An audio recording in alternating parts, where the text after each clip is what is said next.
믿음 좋은 아버지가 됩시다. 이렇게 하겠습니다.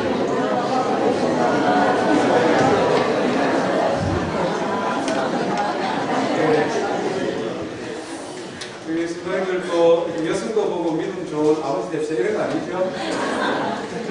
믿음 좋은 아버지 됩시다. 믿음 좋은 어머니 됩시다. 이렇게 하면 됩시다. 다시 한번 가겠습니다.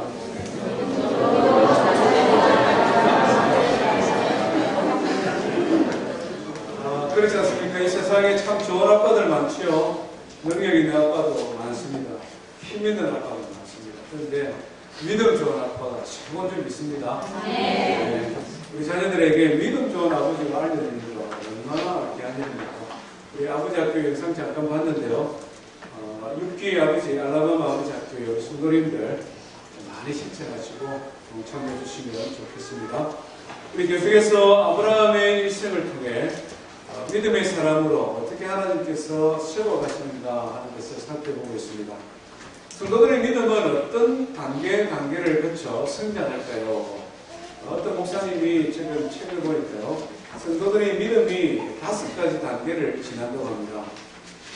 첫 번째는 어떤 단계냐면, 이제 막 부르심을 받은 단계. 그러면 이제 막 태어난 어린아이와 같은 믿음의 수준입니다. 그래서 하나님이 살아계신 것 같기도 하고 아닌 것 같기도 하고 교회에 출석을 해서 교회를 다니기는 하는데 하나님 어떤 분인가에 대한 내용들이 좀 없습니다. 그러다 보니 자연스럽게 구원의 확신이 없는 가운데 신앙생활을 하는 거죠. 교회가 막 낯설기도 한 그런 시기입니다. 두 번째는 어떤 단계냐면요, 자기 문제에만 관심이 있는, 자기 문제에 얽매여 있는 신앙의 단계라고 할 수 있습니다. 역시 아직 어린 신앙의 단계라고 할 수 있는데요. 예를 들면 아브라함 같은 경우에 기근을 피하여 이집트로 내려갔을 때 아마 어린아이와 같은 믿음의 수준인 것 같습니다. 심지어는 자기 아내마저도 어떻게 했습니까? 자기가 살기 위해 동생이라고 속이자만 자기 문제에만 관심이 많은 신앙의 시기인 것 같습니다.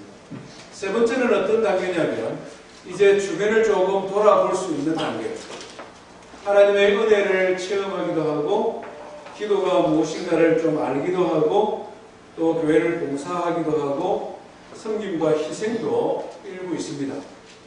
그렇지만 또 어떨 때는 전혀 색다른 모습을 보이기도 하는데 신앙이 없는 것 같기도 하고 신앙생활을 열심히 있어서 봉사를 하다가도 또 인간적인 이런 본성 때문에 서로 싸우고 다투기도 하는, 그래서 신앙생활에 시행착오가 많은 시기가 3단계라고 합니다. 시행착오가 많은 만큼 믿음도 아주 이렇게 성장하는 시기입니다. 급성장하는 시기가 3단계입니다. 우리 성도님들 본인은 어느 단계 정도 되는지 한번 생각해 보십시오. 네 번째 단계는 어떤 단계냐면 다른 사람을 이제 영적으로 돕는 단계. 삶의 우선순위가 좀 분명해졌습니다. 그래서 하나님을 섬기는 것이 무엇인지 또 하나님의 사람으로 어떻게 살아야 되는지 분명한 가치관이 좀 세워지면서 주변에 좋은 영향력을 미치는 단계. 여러 가지 시험을 통과했기 때문에 이제는 믿음이 쉽게 흔들리지 않습니다. 웬만한 시험이 와도 끄떡없습니다. 4단계라고 할 수 있습니다. 5번째 단계는 어떤 단계냐면 그리스도 복음을 위하여 죽기까지 나는 순종할 각오가 되어 있는, 말하자면 순교자로 선교사로 평신도 서역자로도 살아갈 만큼 그런 믿음의 성숙한 단계가 5번째 단계. 아브라함의 세계를 우리가 살펴보면 뒤쪽에 우리 22장 이후에 등장하는 아브라함이 자기의 아들 이삭을 하나님께서 바치라라고 했을 때에 그걸 바치기 위해 길을 떠나는 아브라함, 죽은 자도 살리실 수 있는 그런 하나님을 믿는 믿음의 단계 5단계라고 할 수 있습니다. 그래서 성도님들은 어떤 단계인 것 같습니다. 나는 부족하지만 교만이 아니라 부족하지만 하나님 앞에서 5번째 하나님이라고 뜨거운 믿음이 있고요. 나는 나의 삶까지도 하나님 앞에 바칠 각오가 되었습니다. 손을 한번 들어주십니다. 그냥 겸손 집에 가서 낮에 한번 들어보는 건데 이렇게 하지 마시고 아니 뭐 나중에 어떻게 될지 모르지만 지금 현재 내가 그렇다. 네, 그럼요. 목사 앞에 있는 사람 시험 들게 하지 말고 빨리 손 들어주십시오. 빨리 손 들어주십시오. 나중에는 어떨지 모르지만, 예, 우리 김순남 집사님. 그럼요. 우리 박수 한번 하겠습니다. 진짜 말씀에 목사가 큰 시험을 들 뻔했습니다. 우리 교회에 이럴 성도들이 한 번도 없다니 얼마나 마음 아픈 일입니까? 두 번째요. 죄송합니다만 저는 이제 어린아이와 같습니다. 이제 학수님 앞에 부름받아가지고요. 주님이 살아계신 것 같기도 하고 아닌 것 같기도 하고 교회 왔을 때는 하나님 있는 것 같고 집에 가면 없는 것 같고 이런 분은 손을 안 드셔도 좋겠습니다. 네, 마음에서만 하면 이렇게 너무 많이 들면 또 제가 그냥 무거운 책임감을 책임겠습니다. 1단계에 있든지 5단계에 있든지 걱정할 필요 없습니다. 왜냐하면 우리가 지금 아브라함을 보고 있지 않습니까? 아브라함을 믿음의 조상이라고 하지 않습니까? 그런데 그가 처음 부름받았을 때, 그가 이집트로 내려갔을 때, 그가 내 나라의 연합군과 싸울 때 이런 모습들을 보면 믿음의 조상, 완벽한 믿음의 사람인 줄 알았으나 그도 역시 우리와 비슷한 의심하기도 하고 두려워 떨기도 하고 그렇지만 하나님께서 그를 점점 믿음의 사람으로 성장시켜 가시는 하나님이 계시기 때문에 우리에게 희망이 있는 것을 믿으시기 바랍니다. 내가 이것을 무슨 극기 훈련했어, 내가 이것을 뭔가 결심을 하고 뭔가 과정을 시험을 하나하나 테스트해서 그래서 내가 이루어가는 것이 아니라 사랑 많으신 하나님께서 우리의 형편을 그 누구보다도 잘 아시는 하나님께서 한 걸음 두 걸음 한 발자국 두 발자국 우리를 이 믿음의 길에서 성장시켜 가시는 하나님이 계시기 때문에 우리에게 희망이 있는 것입니다.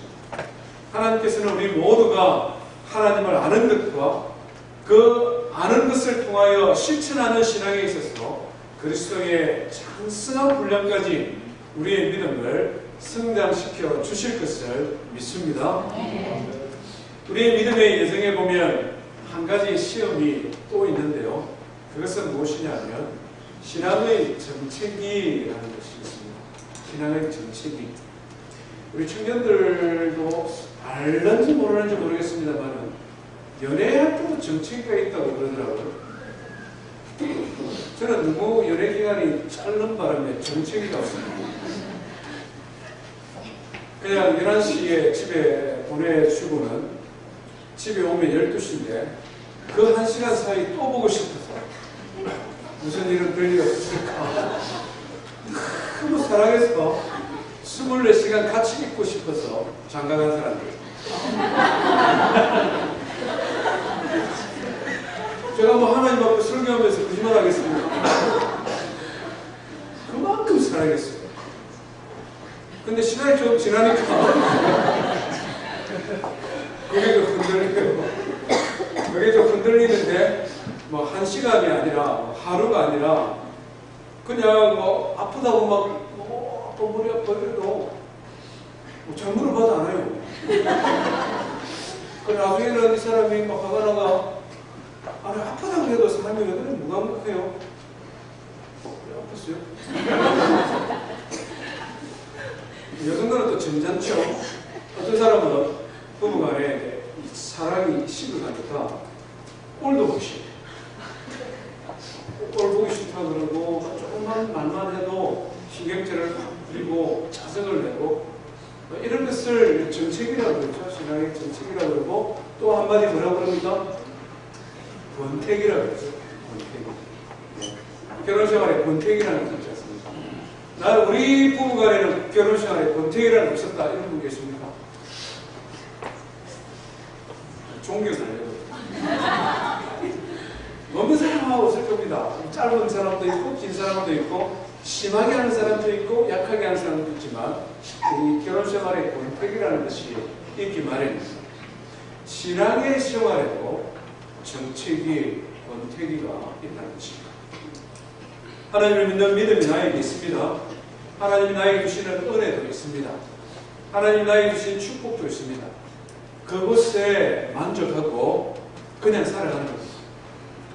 아내가 늘 옆에 있지만 소중한 줄 모르고 살아가고 귀한 줄 모르고 살아가는 것처럼 하나님이 옆에 계시지만 잘 체험도 못하고 느끼지도 못하고 그러려니 하고 그냥 그렇게 1년, 2년 흘러가는 신앙의 정치기, 신앙의 권태기, 하나님에 대한 뜨거운 사랑도 없고 간절한 믿음도 없고 하나님의 나라와 영광을 위하여 불타는 열정도 식어버려요. 누구나 나를 하나님을 믿는 사람이라고는 인정을 해주는데 그 하나님 앞에서 그냥 그렇게 신앙생활에 갈 때가 있다는 것입니다. 어떻게 우리가 이런 신앙의 정체기, 권태기를 박차고 일어나서 큰 믿음의 사람, 정말 하나님 앞에 인정받는 믿음의 조상과 같은 아브라함의 이런 믿음을 소유할 수 있을까? 오늘 이걸 우리가 한번 살펴보기를 원합니다. 우리 하나님 말씀은요, 창세기 17장입니다. 창세기 17장 1절부터 11절 말씀. 우리 17장 전체를 볼 테니까요. 성경을 꼭 펼쳐주십시오. 창세기 17장 1절부터 11절 말씀 한 절씩 읽어갑니다. 아브라함이 99세때에 여호와께서 아브라함에게 나타나서 그에게 이르시되 나는 전능한 하나님이라 너는 내 앞에 행하여 온전하라.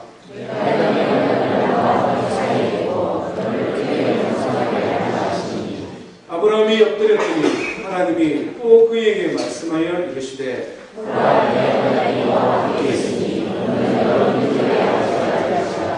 이제부로는 내 이름을 아브라함이라 하지 아니하고 아브라함이라 하리니 이는 내가 너를 여러 민족의 아버지가 되게 함이니라.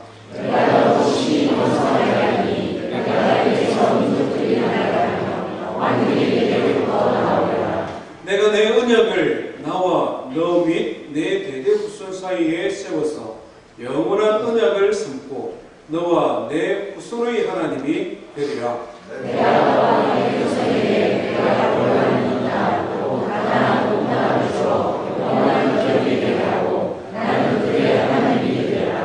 하나님이 또 아브라함에게 이르시되 그런즉 너는 내 언약을 지키고 내 후손도 대대로 지키라. 너희 남자는 다 해를 하라. 그것이 나와 너희 후손 사이에 되리라. 같이 읽습니다. 너는 복귀를 배하라. 이것이 나와 너희 사이에 언약의 표징이니라. 아멘. 오늘 1절 말씀해 보니까 아브라함이 99세에 이렇게 성경은 기록을 하고 있습니다. 아브라함이 75살에 부름을 받았고 85살에 하나님의 언약을 이루고자 하는 자기 자신의 계획, 아내 사라의 충고를 받아서 하갈과 쇠장가를 얻었습니다. 그래서 아들을 얻기는 얻었습니다만은 가정에 갈등이 생겼습니다. 사레와 하갈이 싸우고 그것 때문에 집안이 시끄러웠습니다. 그래서 사레가 하갈을 미워하였고 하갈은 가출을 했습니다. 정말 아들을 얻기는 얻는데 그 사이에 너무나 큰 갈등이 생긴 것을 우리가 지난 주일에 살펴보았습니다. 그렇지만 하나님의 은혜로 하갈은 다시금 집으로 돌아오고 아들은 얻었습니다. 13년의 세월이 더 흘렀습니다. 아들이 13살 정도 자라가고 하나님의 은혜와 축복으로 집은 엄청난 부를 얻었습니다. 주변의 사람들과도 사이좋고 동맹을 이루어서 환경도 너무나 좋습니다. 말하자면 늦둥이 아들을 하나 얻었고 직장은 비즈니스는 탄탄하여서 날로 성장해가고 또 몸담고 살아가고 있는 커뮤니티가 꼭 몽고메리 비슷해서 학군도 좋고 안전하고 살기 너무 좋은 상태. 그래서 그가 만족하며 살고 있는 것입니다. 성경은 이 13년간을 생략하고 있습니다. 아브라함이 85살에서 98이 되도록 그 사이에 기록이 없습니다. 그럼 우리가 충분히 짐작할 수 있는 것은요. 아브라함은 하나님이 주시는 가운데서 편안하게 만족하게 안락한 삶을 살고 있었다라고 짐작이 됩니다. 그때 하나님께서 나타나서 말씀하시는 것입니다. 아브라함아, 나는 전능한 하나님이니 너는 내 앞에 행하여 완전하라. 전능한 하나님, 이 영어 성경 히브리어 원단을 보면 엘샤다이라고 표현되어 있습니다. 엘샤다이. 지금까지는 하나님은 엘로힘의 하나님. 엘로힘 이 말은 강하신 분, 높으신 분, 이런 엘로힘. 이 엘이라는 이 하나님 뜻인데요. 우리 동양권, 우리 한국 문화에서 보면 하느님, 이런 옥황상제님, 용왕님, 하나님이라고 하기도 하고 하느님이라고 하기도 하고, 이것은 단지 기독교 신앙, 단지 하나님을 믿는 유일신 하나님이 아니라 다른 종교, 다른 종파를 가진 사람도 엘로힘이라는 단어를 사용한다는 것입니다. 말하자면 주변 사람들이 보기에 아브라함은 엘로힘의 하나님을 섬기는데 좀 특별히 구별되어지는 그런 하나님은 아닌 것 같다는 것입니다. 아브라함 자신도 역시 마찬가지라는 것입니다. 힘이 강하고 능력이 많은 하나님, 그 하나님을 믿기는 믿는데 여러 신들 가운데 엘로힘의 하나님, 더 힘있고 더 능력 있는 하나님 같다는 거예요. 여러 신들 가운데 내가 종교를 하나 잘 선택했어. 내가 종교를 하나 잘 선택하니 그 신이 엘로힘이 나에게 축복도 주시고 늦둥이지만 아들도 주시고 비즈니스도 잘 되게 하시고 여러 신들 가운데 엘로힘 하나님 내가 잘 선택해서 그냥 그렇게 하고 신앙생활 하는 것 같아요. 그러니까 하나님께서 거기에 나타나셔서 나는 엘샤다이의 하나님이시다. 세상과 구별되어지는 여러 신들 가운데 한 신이 아니라 유일한 하나님이다. 전능한 하나님이다. 나는 모든 불가능한 것이 없는 무에서 유를 창조한 창조주 하나님이다. 너는 내 앞에 행하여 완전하라. 다른 말로 하면 아브라함아, 너는 내가 여러 신들 중에 하나 쪽으로 생각하니? 이 신도 좋고 저 신도 좋고 그 중에 하나 쪽으로 생각하고 그렇게 생활하니? 그것이 아니다. 너 85살에 낳은 이스마엘, 거기에 지금 만족하고 살아가는 모양인데 내가 너에게 기대하는, 내가 너에게 축복하는, 내가 너에게 주기로 약속한 것은 그 이스마엘이 아니다. 아내가 임신할 능력이 없기 때문에 여러 여성들 가운데 하나와 세장가 가서 네가 가지고 있는 너에게 남아있는 그 힘으로 얻은 아들, 그것이 내가 너에게 약속한 축복한 아들이 아니다. 너희 이제 99살, 너희 아내 사례는 89살, 이제 임신할 능력도 없고 임신을 시킬 수 있는 능력도 없지. 내가 내년 이맘때에 너와 너의 아내를 통하여 아들을 줄 것인데 나는 전능하신 내가 이 사건을 통해서 내가 99살에 너희 아내가 89살에 임신이 가능하고 그래서 아들을 낳고 그 사건을 통해 내가 어떤 하나님인지를 너희에게 보여주기를 원한다. 나는 전능한 하나님이다. 지금 이렇게 아브라함에게 말씀하고 있는 것입니다. 그러면서 하나님께서는 아브라함에게 전능한 하나님을 믿는 믿음의 사람이 되기 위해 두 가지를 요구하고 있습니다. 하나님께서는 우리가 어린아이와 같은 믿음의 단계에 있을 때는 우리에게 무엇인가를 요구하지는 않습니다. 마치 초등학생 이하 프리스쿨 다니는 자녀들에게 부모들이 과한 걸 요구하지 않는 것처럼 우리가 어린아이의 믿음의 단계에 있을 때는 하나님께서 우리에게 뭔가 요구하지는 않았어요. 그런데 우리가 한 단계 성장한 믿음의 사람이 되기를 위해서 좌충우돌하는 믿음의 사람에서 선한 영향력을 끼치는 성숙한 믿음의 사람으로 만들기 위해서 하나님께서는 우리에게 무엇인가 신앙의 결심, 신앙의 결단을 요구하신다는 것입니다. 오늘 하나님께서는 아브라함에게 두 가지를 요구하고 있습니다. 우리가 믿음의 사람, 더 성숙한 긍정적인 영향력을 끼치는 성숙한 믿음의 사람이 되기 위해 하나님이 요구하는 것이 무엇인가? 첫 번째는요, 따라합시다. 새 이름으로 살아가라. 새 이름으로 살아가라. 오늘 우리가 읽은 성경의 말씀을 보니까 하나님께서 아브라함과 사라의 이름을 바꿔버리는 것을 보게 됩니다. 5절 말씀해 보니까 이제 우리는 내 이름을 아브라함이라 하지 말고 아브라함이라고 하라. 15절 말씀해 보니까 또 뭐라고 말씀합니까? 내 아내 사레는 이름을 사레라 하지 말고 사라라 하라. 하나님께서는 아브라함이 한 단계 성장한 성숙한 믿음의 사람이 되도록 그의 이름을 바꾸고 있습니다. 아브람 이 말은 존귀한 아버지 이런 뜻입니다. 우리 한국 사람들도 부모가 자녀들에게 이름을 지어줄 때 그 이름에는 의미가 있지 않습니까? 예언적인 요소가 있거든요. 사람의 이름에는 예언적인 요소가 있습니다. 존귀한 아버지가 되어라. 아마 아브라함의 아버지가 그렇게 훌륭한 아버지가 되라고 이름을 지어준 것 같아요. 그런데 하나님께서는 존귀한 아버지가 되는 것이 아니라 믿음의 아버지가 되라고 지금 아브라함의 이름을 바꿔버리는 것입니다. 한 집안의 가장, 한 부족을 대표하는 그런 존귀한 아버지가 아니라 열국의 아버지, 여러 나라, 여러 민족의 아버지, 축복의 통로가 되어서 아브라함 너를 통하여 열방이 복을 얻을 것이다 하는 그런 이름으로 아브라함의 이름을 바꿔버리는 것입니다. 사레의 이름의 뜻은 무엇이냐면 나의 공주 이런 뜻입니다.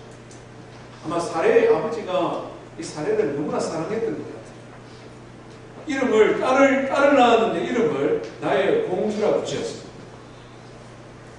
사라는 뭐냐면 여러 민족의 어머니, 아버지의 사랑을 받고 남편의 사랑을 받아서 그냥 늘 사랑받는 여인으로 만족하지 말아라. 늘 사랑받는 여인으로 살다 보니 하갈과 같은 그런 사람이 생기니까 어떻게 합니까? 못 봐주는 것입니다. 질투가 생기는 것입니다. 죽도록 미워하는 마음이 생기는 것입니다. 그래서 쫓아버리는 그런 여인이 되지 말고 여러 민족을 가슴에 품는 열국의 어머니가 되어라. 사라의 이름을 변경시켜 주시는 것입니다. 사랑하는 성도 여러분, 하나님께서는 아브라함의 믿음을 한 단계 성장시키기 위해 그의 이름을 바꾸어주고 있습니다. 왜 하나님께서는 아브라함과 사라의 이름을 아브라함과 사라로 바꾸셨을까요?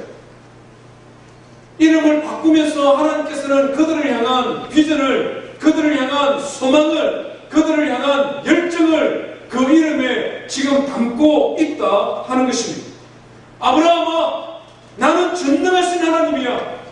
이스마엘로 만족하지 말고 소박하게 한 부족의 부족장으로 만족하지 말고 그냥 내가 너에게 지금까지 주었던 그런 물질의 축복과 명예에 만족하지 말고 여러 민족의 아버지가 되고 모든 민족에게 축복을 줄 수 있는 그런 믿음의 사람이 되어라. 지금 아브라함에게 그것을 말씀하고 있는 것입니다. 사라여, 나는 전능하신 하나님이야. 너희 몸에 더 이상 자녀를 낳을 수 있는 능력이 사라졌다고 하여 실망하지 말아라. 비록 내가 90이 되어도, 비록 내가 더 이상 여성으로서의 능력이 없어도 나는 전능한 하나님이니 내가 너로 하여금 잉태하게 하고 내가 너로 하여금 아들을 낳게 할 것이니 너는 모든 민족, 모든 백성들을 가슴에 품고 기도하는 열국의 어머니가 되어라. 지금 이렇게 말씀하고 있는 것입니다. 하나님께서는 아브라함을 큰 믿음의 사람으로 만들기 전에 먼저 그의 이름을 바꾸어주고 있는 것입니다. 이것이 하나님의 방식입니다. 이것이 하나님께서 우리의 믿음을 변화시키시는 방식입니다. 자기에게 바뀌어 주신 그 이름, 그 이름에 담겨있는 뜻을 생각하면서 아브라함은 하나님께서 나를 열국의 아버지가 되게 하시는구나. 하나님께서 나를 모든 민족의 어머니가 되게 하시겠구나. 그런 바뀌어진 이름을 생각하며 그런 믿음의 사람이 되어져 가라고 지금 아브라함의 사라에게 도전하고 있는 것입니다. 예수님께서도 제자들의 이름을 바꿔주셨습니다. 예수님께서도 시몬을 베드로로 바꿔주셨습니다. 율법주의에 사로잡혀 있던 사울의 이름을 바울로 바꿔주셨습니다. 그들의 이름을 바꾸는 것을 통하여 그들이 나아갈 길을 보여주시고 그들이 목표로 해야 될 비전을 보여주셨다는 것입니다. 하나님께서는 베드로와 바울과 아브라함과 사라의 이름만 바꿔주시는 것이 아니라 우리의 이름도 역시 바꿔주시는 분이십니다. 그렇지 않습니까? 부모로부터 받은 우리 이름이 다 있습니다만은 우리가 예수 그리스도를 주로 고백하고 하나님의 자녀가 되는 순간 하나님께서 우리의 이름을 바꿔주십니다.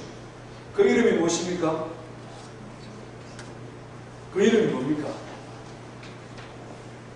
크리스찬이라고 합니다. 성도라고 하지 않습니까? 성도. 거룩한 성, 무리, 도. 거룩한 무리. 우리가 예수님을 믿고 하나님의 자녀가 되는 순간 나는 부인하여도 나는 좀 어색하여도 하나님께서 우리의 이름을 바꿔버리시는 겁니다. 우리는 성도입니다. 간혹 성도라는 이름이 추장스럽게 여기시는 분들이 있을 수도 있습니다. 그렇지 않습니까? 지난 일주일 동안 삶을 뒤돌아봐도 성도님 부르면 목사님 제가 무슨 성도입니까? 이런 생각이 들 만큼 어쩌면 구별 없는 삶을 살았을지도 모르겠습니다. 우리 친구들 중에 한 사람이 내가 교회 다니는 줄 알고 목사님을 만났는데 집사님하고 손을 내밀고 악수하면 옆에 사람들 보기가 낯이 뜨거울 수 있는 그런 분들 있을지 모르겠습니다. 성도 여러분, 그렇지만 우리는 성도입니다. 왜 그렇습니까? 하나님께서 아브라함과 사라의 이름을 그들이 열국의 아버지가 될 만큼 믿음이 있을 때, 열국의 어머니가 될 만큼 성숙한 믿음을 가졌을 그때에 그들의 이름을 바꾼 것이 아니라는 것입니다. 현실에 안주하고 이스마엘에 만족하고 그냥 평범한 그렇고 그런 삶을 살고 있을 그때에 하나님께서는 그들을 찾아가셔서 그들에게 아브라함이라 사라가 그들의 이름을 바꾸어 주신 것입니다. 그들의 이름에는 하나님의 비전이 있고 하나님의 소망이 담겨 있는 것입니다. 하나님께서 우리를 성도로 부르실 때에는 우리를 향하신 하나님의 소망과 하나님의 비전이 담겨 있기 때문에 현실 우리의 모습을 보고 하나님은 절대 실망스럽게 생각하거나 부끄러워하지 아니한다는 것입니다. 우리 속에 하나님의 소망이 담겨있기 때문에 하나님께서는 우리를 성도라 부르시기에 부끄러워하지 아니하는 분이라는 것입니다. 성도라는 호칭을 얻었을 뿐만 아니라 또 하나님께서는 하나님의 교회를 섬길 때에 우리에게 우리의 호칭을 바꾸어 주셨습니다. 집사의 호칭이 있고 권사의 호칭이 있고 안수집사의 호칭이 있고 장로가 있고 목사가 있습니다. 직분에 따른 호칭을 하나님께서 주셨습니다. 목장을 섬기는 목자와 목녀의 호칭을 주셨습니다. 성가대라는 호칭을 주셨습니다. 하나님께서 이와 같은 우리의 이름을 바꿔주시는 이유가 어디에 있습니까? 목적이 어디에 있습니까? 우리가 거룩한 무리이기 때문에 성도가라는 호칭을 주신 것이 아니라 우리를 거룩한 무리로 세워가시고자 하는 하나님의 소원이 거기에 담겨 있는 것입니다. 우리가 장로의 직분을 받고 권사의 직분을 잡고 목사의 직분을 받은 것은 목사의 자격이 있어서, 장로의 자격이 있어서 권사로서 충분한 사람들이기 때문에 주신 것이 아니라 하나님께서는 그 호칭에 걸맞는 사람으로 우리를 변화시켜 가기를 원하신 것입니다. 내 가슴에 붙은, 내 이마에 붙은 그 하나님이 바꾸어 주신 그 이름, 성도라는 이름, 하나님 나에게 주신 직분이라는 이름, 그것을 기억하고 그것을 묵상하고 그것을 바라보며 나도 이와 같은 사람이 되기를 원합니다. 믿음의 결단을 하여 갈 그때에 하나님께서 우리를 그런 사람들로 만들어 가는 것입니다. 하나님께서는 신앙의 삶에 무엇인가를 요구할 때가 있습니다. 결심과 결단을 요구할 때가 있습니다. 세상에 알려져 있는 여러분들의 이름은 어떤 이름들입니까? 세상 사람들이 기억하는 나의 이름은 무엇입니까? 아브라함이 아브라함과 사라의 이름을 받았던 것처럼 하나님이 우리에게 주신 성도, 직분을 따라 우리에게 주신 이름, 그 이름에 걸맞는 삶을 살아가는 저와 성도 되기를 주의 이름으로 축원드립니다. 하나님께서는 아브라함과 사라의 이름을 바꿔버리고 난 다음에 또 다른 한 가지를 요구합니다. 그것은 무엇이냐면 할례입니다. 우리 10절, 11절 말씀 한번 같이 읽어보겠습니다. 10절과 11절입니다. 시작. 너희 중 남자는 다 할례를 받아라. 이것이 나와 너희와 너희 후손 사이에 지킨 내 언약이니라. 너희는 이를 배워라. 예, 할례가 뭡니까? 할례는 오늘날 포경수술하고 비슷한 것입니다. 하나님께서는 아브라함에게 나타나셔서 나는 전능한 하나님이라 너는 나 앞에 행하여 완전하라 라고 말씀하시면서 할례를 받으라.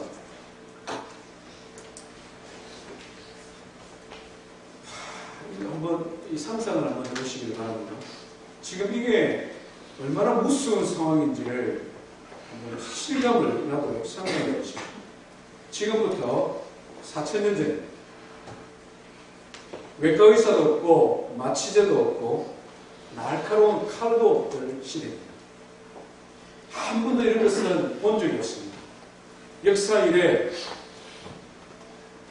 남자의 포피를 베어내는 이런 일은 본 적도 없고 들은 적도 없는 겁니다. 오늘 이 시대처럼 의술이 발달해도 겁납니다. 그렇지 않습니까? 난지 8일 정도 될 때 아직 이 신경이 덜 발달해가지고 아픈 거 찾고 오를 때는 뭐 괜찮습니다만은 우리 유스그룹 친구들, 우리 남자분들 다 커서 이제 아픈 거 알 때 겁나지 않습니까? 지금 아브라함에게 그것을 요구하는 것입니다. 아브라함이 얼마나 당황스럽겠습니까? 하나님 이게 무슨 말씀입니까? 왜 이런 일을 나에게 요구하십니까? 질문이 안 들었겠습니까? 13절의 말씀 보니까 하나님께서 계속 말씀하십니다. 너희 집에서 난 자든지 너희 돈으로 산 자든지 할례를 받아야 하리니 이에 내 언약이 너희 살에 있어 영원한 언약이 되려 합니다. 아브라함, 네가 지금 99살이고 너희 아내가 89살, 너희 두 사람을 통하여 후손이 태어나는 것은 불가능하다. 그러나 나는 전능한 하나님, 불가능을 가능하게 하는 하나님, 네가 이 사실을 믿느냐? 네가 이것을 믿음으로 받아들이기를 원하느냐? 그렇다면 너와 너희 집안에 있는 모든 남자들은 할례를 받아라. 그것이 너와 나 사이에 영원한 증거가 되어서 지워버릴 수 없는 증거가 되어서 내가 끝까지 이 약속을 지키는 정표가 될 것이다. 표징이 될 것이다. 하나님께서 지금 이것을 말씀하고 있는 것입니다. 아브라함아, 나는 전능한 하나님, 너를 축복하기를 원하고 너의 후손이 하늘의 별과 같고 바다의 모래와 같고 땅의 티끌과 같은 후손들을 줄 터인데 하갈에서 태어난 세상의 방식으로 얻은 아들이 아니라 너의 아내 사라를 통하여 얻은 그 아들 그에게 줄 것이다. 그것을 믿으면 너의 몸에 할례를 행하라. 아브라함에게 지금 믿음의 결단을 요구하고 있는 것입니다.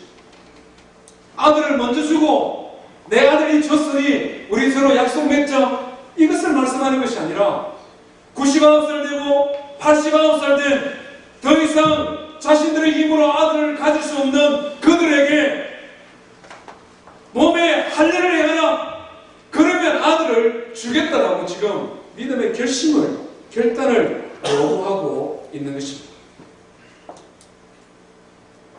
우리의 믿음이 한 단계 성장하기 위해 우리는 믿음의 결단을 내려야 될 때가 있습니다. 더 이상 이스마엘로 만족하는 삶이 아니라 하나님의 약속, 오직 하나님만을 바라보는, 오직 살아계신 하나님 그분의 능력만을 내가 의지하며 살겠습니다. 그런 믿음의 결단이 필요한 시기가 있다는 것입니다. 아브라함은 지금 하나님께서 그것을 요구하셨습니다. 우리 23절 한번 읽어볼까요? 23절입니다. 시작. 이에 아브라함이 하나님이 자기에게 말씀하신 대로 이날에 그 아들 이스마엘과 집에서 태어난 모든 자와 돈으로 산 모든 자, 곧 아브라함의 집 사람 중 모든 남자를 데려다가 그 고기를 드렸으니. 한번 상상해 보십시오. 아브라함은 믿음의 갈등을, 믿음의 결단을 했습니다. 아브라함으로부터 음성을 들은, 하나님으로부터 음성을 들은 아브라함이 우리 집에 남자들 다 모여라, 우리 집으로 다 모여라 안 불렀습니다. 영문도 모르고 아브라함 앞에 선 이스마엘과 그 집안의 남자들 한번 생각해 보십시오.